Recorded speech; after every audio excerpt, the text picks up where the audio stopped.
그러니까 수익을 어떻게 냈냐에 대해서는 이 고수들의 아이디어가 다 다른데 손실을 피하는 거에 대해서는 아이디어가 놀랍게도 많이 일치한다. 이런 거였습니다. 그래서 짐 퍼월이 아 그래 이거구나. 손실을 피하는 거. 이게 결국은 고수들이 가장 중요시 여기는 거고 이게 고수와 하수를 가르는 가장 중요한 척도이구나 라고 생각을 했다라고 합니다.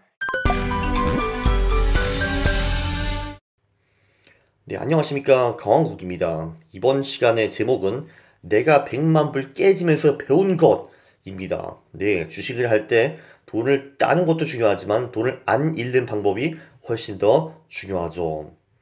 네, 이 제목을 보시고서 내가 100만 불 깨지면서 배운 것 이거를 보시면서 많은 분들이 오호, 강왕국이 10억 말아먹었어? 라고 생각을 하실 겁니다. 네, 그렇게 되면 아마 10%는 아 어떻게 강원국이 돈을 잃었대 아유 안 됐다 라고 하실 거고 나머지 90%는 저 새끼가 드디어 이제 망해버렸구나 주식하고 잘난 척 하는데 아주 꽃이다 이렇게 생각을 하실 겁니다. 이거를 독일 전문어로 샤덴프로이드라고 합니다. 근데 아쉽게도 제 한국 미국 채권 포트폴리오 플러스 헤이비트는 네, 계속 오르고 있던데요. 어제 혹시나 해서 확인을 해봤는데 예, 계속 오르고 있습니다. 죄송합니다. 네, 이 제목은요. 그 What I Learned Losing a Million Dollars라는 책의 제목의 번역인데요. 제가 사실 주식책을 읽을 때 두 번, 세 번 읽는 책은 별로 없습니다. 근데 제가 이 책은 여러 번 읽었어요. 그만큼 중요한 책입니다. 아무도 모르는 책이지만 매우 중요한 책입니다. 한국 번역본은 아쉽게도 없습니다. 사실 이 책의 주인공은 짐 폴이라는 아저씨인데 짐 폴의 사진은 제가 하나도 못 찾았어요. 그 공동 저자인 브렌단 모이니견 이 사람 사진만 하나 겨우 건졌습니다.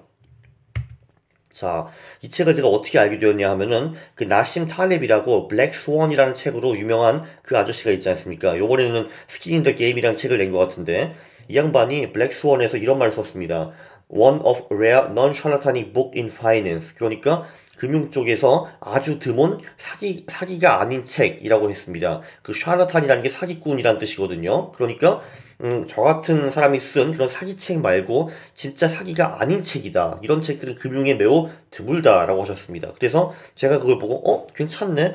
나도 사기책 싫은데 한번 비사기책 읽어볼까 해서 읽었는데 너무 좋았어요. 그 책이. 그게 벌써 몇 년 전이고 지금 이 책을 다시 읽어보니까 네, 새로 배우는 게 오히려 더 많았습니다. 그게 좋은 책의 강점이죠. 계속 보고 또 보고 해도 계속 배울 게 많다. 이런 책이 좋은 책입니다. 자, 예, 그 제목이 내가 100만 불 깨지면서 배운 것이다 라는 거였는데 그 짐 폴, 저자는 정말 100만 불을 깨졌습니다. 이 짐 폴이라는 사람이 이제 처음 몇 장에는 자기의 성공기를 설명을 해요. 그건 좀 짧게 끝내겠습니다. 이 양반 처음에 굉장히 잘 나갔어요. 머리도 꽤 좋은 편이고 좀 약삭 빠르고 눈치가 빠른 그런 타입입니다. 그래서 사회적 스킬도 매우 뛰어나고요.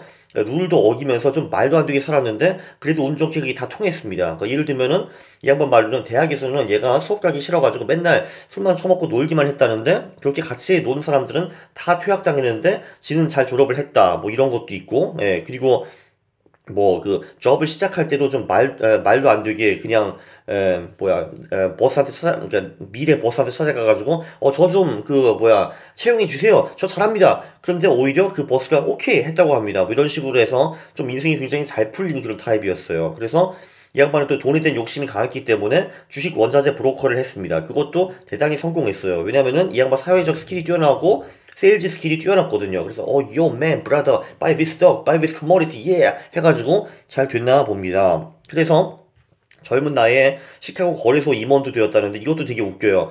그 시카고 거기 거래하는 그 장소에 옷을 굉장히 잘 입고 다니는 사람이 그때만 해도 굉장히 드물었나 봅니다. 그래서 저 젊은이 봐라.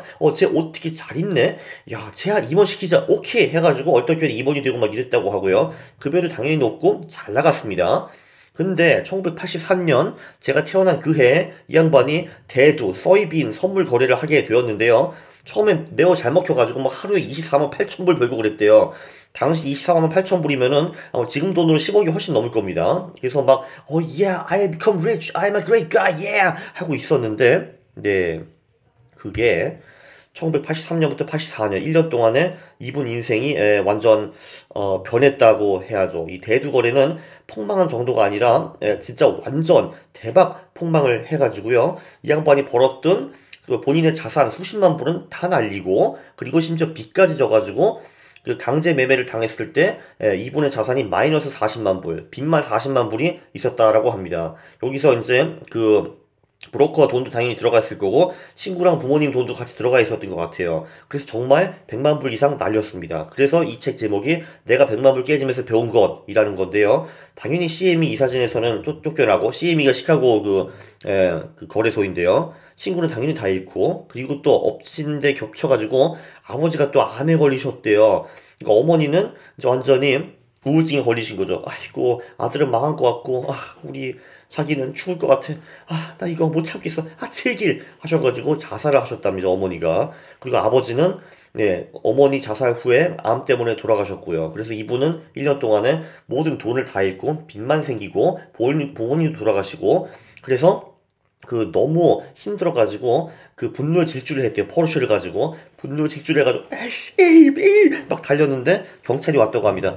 헬로, 당신 이리 좀 와보세요. 뭐예요? 제가 그럼 과속을 했다는 겁니까? 저 지금 인생이 너무 힘들어요. 과속 좀 하면 어떻습니까? 에이 씨발 했다는데, 저기 그게 아니고요. 지금 고속도로에서 당신이 지금 20km로 달리고 있습니다. 정신을 차려보니까 이 양반이 분노 질주를 하는데 1단에서 2단으로 넘기는 걸 까먹었다고 합니다. 그래서 1단을 넣고 분노 질주를 막 했대요. 뭐 이런 에피소드가 있었는데 이분은 결국은 자살은 하지 않았습니다. 그래서 나는 이제 배워야겠다. 내가 왜 이렇게 깨졌는지 하면서 고수들을 연구하기 시작했다라고 합니다. 이 양반들은, 고수들이라는 사람들은 정석이라는 게 있고, 그리고 그 개인별로 조금만 틀릴 거라 이렇게 생각을 했다라고 합니다. 근데 연구를 딱 해보니까 혼란에 빠졌대요. 예를 들면 버피과 로저스 같은 사람은 펀더멘탈 투자를 해야죠. 인생은 가치 투자야, 뭐 이러고 있고, 슈와츠나 리차트 같은 사람들은 펀더멘탈 같은 거 보지도 않거든요. 뭐 차트나 모멘텀 이런 걸로 투자를 하고요. 기술 투자를 하고, 분산 투자에 대해서도 그래, 분산을 잘해야 되는 거야, 이런 사람도 있고, 야, 분산 투자는 병신들만 하는 거야, 집중 투자를 해야지 돈을 버는 거야, 이런 사람도 있고, 갑자기 강한국 같은 놈 튀어나와서 퀀트 하세요, 퀀트 이러고 있고, 그리고 물타기, 주식이 굉장히 좋고 가치가 높으면 일시적으로 떨어져도 또 오히려 더 매수를 해야지, 이런 사람도 있고, 절대로 그 물타기하면 안 돼, 이런 사람들도 있고요. 변곡점, 그러니까 그 최고점, 최저점을 찾아내는 그 스킬을 말하는 거죠. 튜더 주어스 같은 사람은 나 그거 잘해, 나 그거 꽤 많이 맞췄는데 허허 하고 있고, 뭐 다른 사람들은 그거 절대 불가능합니다, 무릎에 사서 어깨 팔아야죠, 이런 분들도 있고. 자, 결론은 이 고스들이란 놈들의 의견이 일치하는 게 정말 하나도 없습니다. 진짜 무슨 뭐 토론 클럽을 보는 것 같았대요. 자, 근데 그러면은 오케이, 그 돈을 이 사람들은 분명히 다 벌었습니다. 그러니까 고수죠. 그렇다면은 돈을 버는 그 비법, 그 홀리 그레일 이런 게 없다라는 거죠. 자, 그래서 이 양반이 생각을 바꿔봤답니다. 그러면은 돈을 버는 방법보다 손실을 피하는 게 더 중요한 게 아닐까라고 생각을 했는데, 역시 보니까 돈을 버는 쪽으로 포커스하지 않고 그 깨지는 쪽에 대한 조언을 찾아보니까 고수들이 역시 말이 많았다라고 합니다. 근데 이 러저스부터 바로크까지 얘기를 잘 들어보면은 손실을 제한하는 게 매우 중요하다라고 모든 고수들이 전부 다 말을 하는 것 같아요. 그러니까 수익을 어떻게 냈냐에 대해서는 이 고수들의 아이디어가 다 다른데, 손실을 피하는 거에 대해서는 아이디어가 놀랍게도 많이 일치한다, 이런 거였습니다. 그래서 짐 퍼월이 그래, 이거구나, 손실을 피하는 거, 이게 결국은 고수들이 가장 중요시 여기는 거고, 이게 고수와 하수를 가르는 가장 중요한 척도이구나 라고 생각을 했다라고 합니다. 왜냐하면은 돈 버는 방법은 그 고수들마다 다 다르고 완전 정반대인 경우도 있는데, 여기서 중요한 거는 한 놈이 벌고 이제 정반대에 있는 그 놈은 깨지느냐, 그거는 아니라라고 합니다. 이쪽에 있는 놈은 돈을 버는 건 확실한데 반대쪽에 있는 놈은 조금만 잃고 벌써 시장을 떠나버렸거든요. 그렇기 때문에 이 수많은 방법들이 시장에서 공존하면서 다 돈을 벌 수가 있는 겁니다. 이거를 깨닫게 됐고 이 사람이 한 단계 업그레이드가 되었겠죠. 자, 그러면 손실을 피해야겠죠. 근데 그러면은 그게 중요하죠. 투자자들은 도대체 왜 돈을 잃는 것인가? 전략이 잘못돼서 잃는 경우는 오히려 드물다라고 합니다. 왜냐면은 아무리 책 같은 거 스터디하면은 통하는 전략 만드는 건 되게 쉽거든요. 제 유튜브 채널만 봐도 통하는 전략들이 수십 개가 나오니까 그 중에서 뭐 하나 선택하시면 될 것 같습니다. 근데 문제는 뭐냐? 대부분 사람들은 일단 전략을 세울 생각도 안 하지만 전략을 세워도 하다 보니까 좀 잃으면은 이 전략 등신 같아. 역시 강한국 병신이야 하면서 이제 이 전략 저 전략 점프를 하면서 계속 잃는다라는 겁니다. 자, 그럼 문제가 도대체 무엇인 겁니까? 뭐 생각하셨겠지만 당연히 심리적인 문제가 한 99%라고 보시면 되고요. 이 양반이 가장 문제가 된다고 생각하는 게 투자에서 자존심이 개입을 하는 겁니다. 사실 투자를 하는 이유는 돈을 벌기 위해서 하는 거거든요. 근데 이상하게 이게 변질되어 가지고 내가 맞느냐 틀리냐 자존심 싸움으로 넘어가는 경우가 매우 많다고 합니다. 본인도 그 대두 포지션을 해가지고 중간에 빨리 손절매하고 나왔으면 되는 건데 아니야 내가 맞을 수밖에 없어 이 대두는 오를 수밖에 없어 가자 해가지고 그 자존심 싸움 때문에 작은 손실이 되었을 수 있었던 게 100만 불 이상의 손실로 커진 겁니다. 사실 투자를 하다가 일부 거래에서 손실은 너무 당연한 겁니다. 제가 전략들을 많이 만들고 백테스트도 해보고 그리고 어떻게 종목을 찾는가 다 올려드렸는데 네, 그 중에서 저는 100개 주식 뽑아가지고 60개만 오르면은 다행이다라고 생각합니다. 그러니까 40개 주식에서 마이너스 수익을 보는 거는 저는 필연적이라고 생각을 하거든요. 예를 들면은 뭐 사업을 하는데 월급을 주는 그 지출도 어떻게 보면 나한테 손실이잖아요. 그리고 원자재를 사야 됩니다. 그것도 너무 당연한 사업에서는 필수적인 손실인데도 불구하고 투자에서는 그 40%에 대한 손실을 그 인정하려고 안 하는 거죠. 네. 그리고 대부분의 사람들은 또 본인이 잘났다고 생각을 하고 자존심이 세기 때문에 그 미래는 당연히 알 수 없지만 나는 예측이 가능해. 호호호. 그래서 이제 손실을 받아들인다라는 거는 그러니까 내 능력 그리고 내 지능에 스크래치가 난다고 생각을 하는 거예요. 왜냐면은 내가 100이 샀는데 결국은 80에 팔아버렸어. 그러면은 나는 바보이고 틀렸다는 걸 인정을 하는 거기 때문에 그게 죽는 것보다 더 싫은 겁니다. 그래서 이렇게 기대하지 않았던 손실이 날 경우에 대부분 투자자들은 그 손실의 5단계에 진입하게 되는데요. 이건 많이 들으셨겠지만 부정, 분노, 타협, 우울, 수용입니다. 일단 주식이 떨어졌어요. 그건 일시적으로 떨어진 거야. 그건 제대로 떨어진 게 아니야. 부터 그 다음에 분노가 있죠. 이런 X발. 그 회사 경영진이 등신 같은 거야. 이 망할 놈의 투자자들, 내 주식의 가치를 알아주지 못해. 빡! 하고 있고, 그 다음에 이제 타협을 하는 겁니다. 제발, 신이요. 이거 본전만 가면 나갈게요. 제발, 본전만 가게 해주세요. 이렇게 한 다음에, 디프레션, 우울증. 난 역시 병신인가 봐. 하고 있다가, 결국 액셉텐스, 수용. 뭐, 별 수 없죠. 큰 손실 보고 파는 거 아니겠습니까? 자, 그런데, 주식이 굉장히 위험한 게 무엇이냐 하면은 그 투자가 정말 위험한 거는 이게 지금 개별 이벤트가 아니고 지속 이벤트입니다. 이 말이 무엇이냐 하면은 예를 들면은 축구 게임에 배팅을 했다 이거예요. 그러면은 조금 전에 제가 말씀드린 손실의 5단계 그 패턴에 빠지지 않습니다. 왜냐면 90분 지나면은 게임이 끝났거든요. 그러면은 내가 아무리 핑계를 댄다 하더라도 게임은 이겼거나 졌거나 끝난 겁니다. 그래서 내가 배팅을 했으면은 뭐 돈을 잃었거나 이겼거나 그걸로 끝난 거죠. 자, 근데 문제는 투자는 지속 이벤트입니다. 사실 우리가 손실을 받아들이고 수용하고 5단계로 가가지고 손절을 하면 끝나는 거거든요. 근데 투자라는 거는 영원히 지속되기 때문에 가격이 팍팍 떨어져요. 그러면 일단 우리는 1단계, 4단계에서 맴돌게 됩니다. 막 부정도 좀 하고, 화도 좀 나고, 그리고 그 타협도 하고 뭐 이렇고 있는데, 자, 문제는 그 가격이 계속 떨어지지만 않잖아요. 중간에 뻥사고 좀 오르기도 하고 막 그럴 때, 그때 우리는 다시 1에서 4단계를 무한 반복을 하는 겁니다. 그래서 5단계에 우리가 안 가는 거예요. 그리고 5단계에 간다는 거는 우리의 멍청함을 인정하는 거기 때문에 그거 가기가 죽기도 싫은 겁니다. 그래서 가격이 조금만 뻥스할 때, 이제 다시 그 희망이 돌아와서 나는 바보가 아니야. 그래 우리는 미래는 모르는 거잖아. 이놈이 다시 돌아올 거야. 가자! 하면서 5단계를 절대 안 가고 1단계, 4단계를 무한 반복하면서 손실은 어마어마하게 쌓이는 겁니다. 이게 대부분 투자자들의 잃는 가장 중요한 이유라고 하고요. 네, 그리고 대부분 투자자들은 자기가 시장에서 어떤 역할을 하는지 잘 모릅니다. 이 양반은 투자자, 트레이딩 하는 사람, 투기하는 사람, 베팅하는 사람, 도박하는 사람으로 나누는데, 당신은 뭐 하는 사람인가요? 혹시 아시겠습니까? 네, 여기서 이 양반은 투자자는 이제 원금 어느 정도 보장받고 충분한 수익이라는 거는 배당 이자 월세, 그러니까 소득을 말하는 거죠. 이걸 원하는 사람이 투자자고, 트레이딩이라는 하는 사람은 이 사람은 마켓 메이킹, 그러니까 그 시장에서 조금 싸게 사가지고 곧바로 조금 더 비싸게 팔기, 이거를 트레이더라고 하고 있고요. 그리고 투기라는 거는 시세 차익을 노린 매수입니다. 한국에선 투기라는 단어가 굉장히 안 좋은 단어인데 사실 부정적인 단어는 아닙니다. 왜냐면 우리 대부분은 사실 그 수익보다는 그 시세 차익을 노리고 주식을 하거든요. 그래서 맞습니다. 저도 투기를 하는 사람이고, 물론 투자도 조금 하긴 하지만 제가 보기에는 7, 80% 투기, 20% 투자, 이게 맞지 않은가 싶고요. 자, 그런데 문제는 그 내가 투자나 투기를 한다고 착각하면서 베팅을 하는 사람들 또는 도박을 하는 사람들, 이런 사람들이 가장 위험합니다. 베팅이라는 거는 뭔가 경기 같은데 베팅을 해가지고 맞은 사람이 틀린 사람한테 돈을 지불하는 거고요.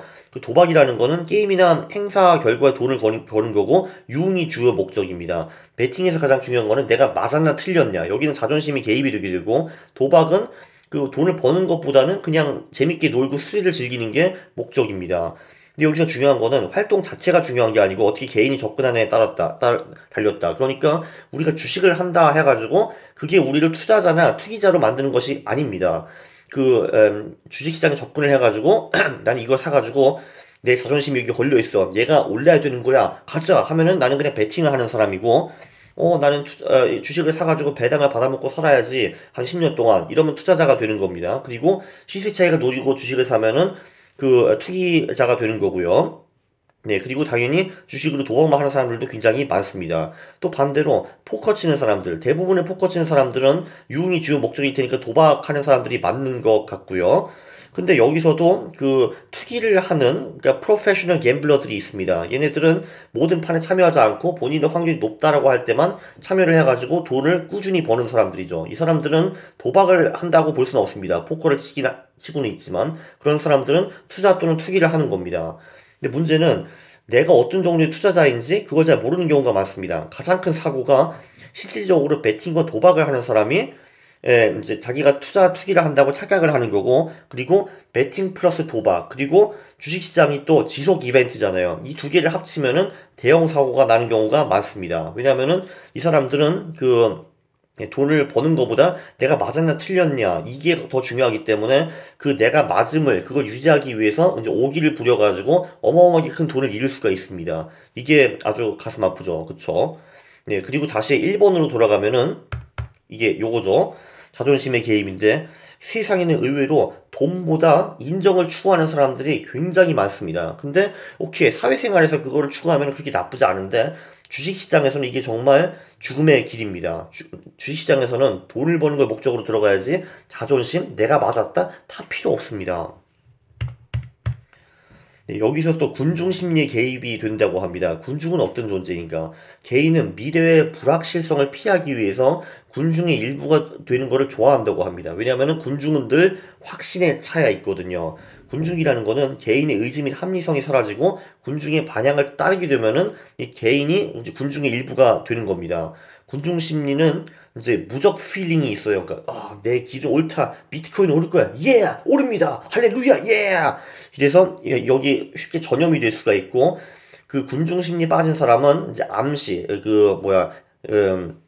암시가 가능합니다. 한마디로 이 군중을 이끄는 사람이 얘한테 진짜 말도 안 되는 헛소리를 해도 이 군중은 받아들이게 되는 거예요. 네. 이런 거 아마 많이 보셨을 겁니다. 가장 무서운 거 뭐냐면은 우리가 물리적으로 군중에 포함되지 않아도 군중 심리가 발동할 수가 있습니다. 바로 이렇게 개인의 의지 및 합리성이 사라지고 한쪽의 방향을 따르는 거. 왜냐면은 1인 군중, 이것도 매우 달콤하거든요. 왜냐면 우리도 미래의 불확실성이 불안하기 때문에 확신을 얻고 싶은 겁니다. 그래서 어떤 아이디어가 딱 오면은 그래, 이게 맞는 것 같아, 가자, 논리적인 생각을 별로 안 하고, 이런 사람들이 세상에 굉장히 많습니다. 그래서 셀프 군중을 만들어 버리는 거죠. 1인 군중이 되는 겁니다. 이런 경우가 투자에서 굉장히 많다고 하고요. 이런 식으로 비이성적으로 생각하면 당연히 돈 벌기가 힘들겠죠. 자, 요약. 투자하면서 왜 깨지는 것인가? 사실 투자하면서 손실은 너무 당연한 겁니다. 사업하면서 원자재를 사거나 월급 주는 거랑 똑같은 그런 지출이라고 보시면 되는 건데요. 여기에 대부분 사람들, 한 99%는 자존심이 개입을 합니다. 이거 손해보고 팔면 바보 멍충이잖아, 안 돼! 하면서 실제로 손실을 볼 때 그 손실의 5단계 메커니즘이 등장하게 되고요. 문제는 시장은 지속 이벤트입니다. 축구 게임처럼 90분 만에 끝나는 게임이 아니에요. 그래서 그 이 게임이 지속되면서 그러니까 시장이 지속되면서 1부터 4단계가 무한반복이 되고 그 5단계 내 손실을 인정하는 그 스테이지에 죽어도 안 넘어가려고 하는 겁니다. 그래서 손실은 계속 쌓이고 폭망하는 거죠. 무한 손실이 가능한 겁니다. 네, 그리고 대부분 사람들은 자기는 투자 또는 투기를 한다고 생각하면서 베팅 플러스 도박을 하게 되는 겁니다. 네, 바로 위에 비슷한 맥락으로 그놈의 자존심 때문에 베팅, 내가 맞았어, 틀렸어. 내가 맞으면은 프라이드, 나는 역시 훌륭한 사람이야. 내가 틀렸어? 아, 그럼 나 쓰레기네. 아니야, 내가 틀렸다는 건 내가 절대 인정할 수 없어. 내 자존심이 허락하지 않아. 하는 사람들이 매우 많습니다. 그래서 돈을 버는 것보다 시장에서 인정을 추구하는 사람들이 그렇게 많다라는 거고요. 그 인정, 그 욕구 플러스 지속 이벤트. 이게 이제 무한 손실로 가는 길입니다. 그리고 또 이 군중 심리라는 게 매우 달콤합니다. 확신이 생긴다는 거는 나한테 굉장히 그 안정감을 주거든요. 그래서 진짜 물리적인 군중이 없더라도 그 군중 심리를 직접 만들어가지고 그 착지하는 사람들이 매우 많다라는 겁니다.